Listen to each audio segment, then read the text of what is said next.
Là, je dirais, c'est du concret, quoi. On est dedans, quoi. C'est vrai que nous, on essaie de comprendre par la parole, par des textes, mais là, on vit concrètement ce qu'on lisait, ce qu'on lit dans l'Évangile, en fait.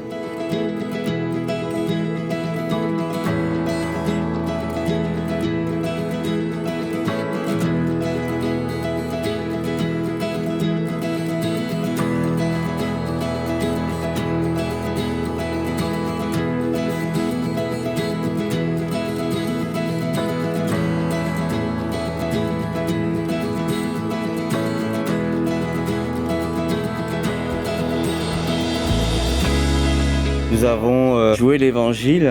On essayait de traduire un peu ce qui se passait à l'époque. Donc il y avait la foule, il y avait le paralytique, il y avait Jésus, le boiteux, les Juifs qui étaient là. Et donc on a retranscrit un petit peu d'une manière gestuelle comment ça s'était passé il y a 2000 ans. Quand on parlera du baptême de Jésus au Jourdain, on a vu le Jourdain, donc on s'imagine comment ça s'est passé 2000 ans avant. Même si évidemment il y a eu beaucoup de transformations, des travaux, des choses autour. Les Bédouins, ça m'a impressionné aussi parce qu'ils ont tellement une incertitude de vie en fait, ils sont tellement pauvres. Du jour au lendemain, ils peuvent, on peut les exclure en fait. Et ils sont rayonnants, quoi, nous ont accueillis avec joie et c'était vraiment un très bel accueil. On se prépare depuis 2-3 ans avec des groupes du réseau Saint-Laurent, que ce soit le Pont de Paris, l'Évangile du Bas-des-Tours de Rennes ou la Pierre d'Angle encore de Paris. Et ce sont des personnes qui partagent l'Évangile et la convivialité tout au long de l'année depuis des années et des années. Tous les mois, ils se réunissent. Et depuis quelques années, germe dans les cœurs l'envie de venir en Israël, en Palestine, à Jérusalem, sur les pas de Jésus. C'est pas forcément un pèlerinage qui est réservé aux plus riches, aux plus fortunés, mais que toute l'Église est appelée en fait à venir vivre ce pèlerinage dans les pas de Jésus. On travaille avec les personnes à rencontrer les plus pauvres qui vivent ici en Terre Sainte. Voilà. Donc on rencontre les pauvres que Jésus a rencontrés, c'est-à-dire par exemple Bartimée, le paralytique de Bethesda, voilà, mais aussi les plus pauvres actuels d'aujourd'hui. Donc hier soir on a été dîner et rencontrer les Bédouins, donc discuter avec les Bédouins dans le désert, dans leurs maisons en tôle et dans les tentes. Et on a été accueillis hyper chaleureusement.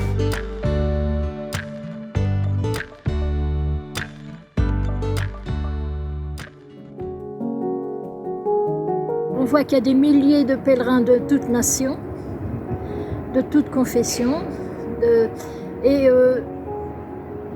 Ce qui est agréable, c'est que jour après jour, on met nos pas dans ceux de Jésus. Et la prochaine fois qu'on relira un passage d'évangile et tout ça, on pourra dans notre tête se dire c'est là où on a vécu, on pourra situer mieux l'évangile. Lire la Bible, pour moi, ça veut dire puiser de la force que je n'ai pas forcément en moi pour pouvoir continuer sur mon chemin. Ceux qui m'ont connu il y a 25 ans, 22, 23 ans, ne me reconnaîtront, même il y en a qui sont là, ils voient les avancées des personnes. Je n'avais pas perçu l'amour de mes parents et là, c'est grâce à un prêtre, Gérard et Michel Juel, que j'ai pu découvrir qu'il y avait quelqu'un que je ne connaissais pas, mais qui m'a dit « je t'aime » en premier. Et ça, c'est qui cette personne? C'est Jésus? Jésus, oui. Une émotion profonde, j'en pleure encore, quand le prêtre m'a dit « tu es ma fille bien-aimée », a repris les paroles de Dieu à Jésus.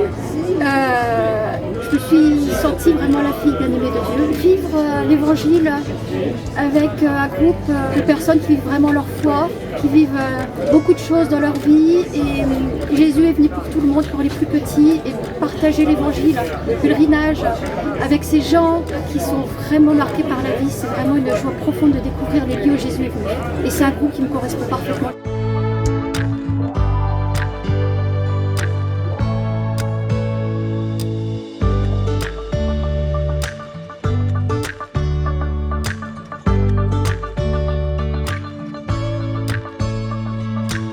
Ça me fait vivre autre chose et des choses que je ne connaissais pas de Jésus. De Jésus? De Dieu, ouais. Et quand on a fait le chemin de la Vierge Marie, moi je ne connaissais pas spécialement la Vierge Marie parce que dans les évangiles, la Vierge Marie est discrète. Elle apparaît que quelques petites fois simplement, mais c'est tout. D'accord. Donc je ne la connais pas forcément bien, mais là j'ai pu mieux la connaître.